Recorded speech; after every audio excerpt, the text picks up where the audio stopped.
நண்பர்கள் அனைவருக்கும் வணக்கம். இன்னைக்கு நம்ம அந்த வீடியோல தமிழகத்தில் நாளை மீண்டும் பல மாவட்டங்களில் கனமழை என்ற தகவல் வெளியாகியுள்ளது. ஸோ அதை பத்தி தான் இப்ப நம்ம பார்க்க போறோம். தென்மேற்கு வங்கக்கடல் பகுதிகளில் தற்பொழுது ஒரு வளிமண்டல கீழடுக்கு சுழற்சி நிலவி வருகிறது.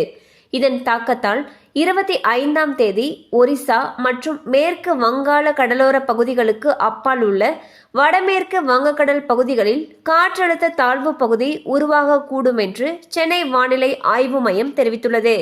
இதனைத் தொடர்ந்து இன்று முதல் 29ஆம் தேதி வரை தமிழகத்தின் பல்வேறு இடங்களிலும் புதுச்சேரி மற்றும் காரைக்கால் பகுதிகளிலும் லேசானது முதல் மிதமான மழை பெய்ய வாய்ப்புள்ளதாக தெரிவிக்கப்பட்டுள்ளது.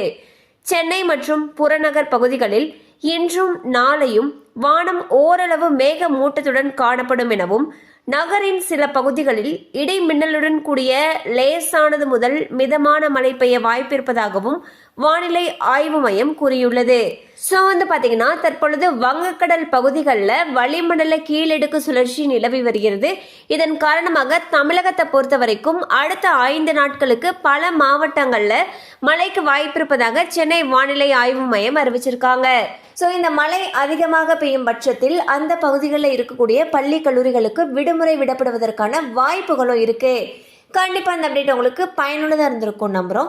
மேலும் இது போல அப்டேட்ஸ் உங்களை உடனே ரீச் ஆகணும்னு நினைச்சீங்கன்னா நம்ம சேனலோடு தொடர்ந்து இணைந்திருங்கள்.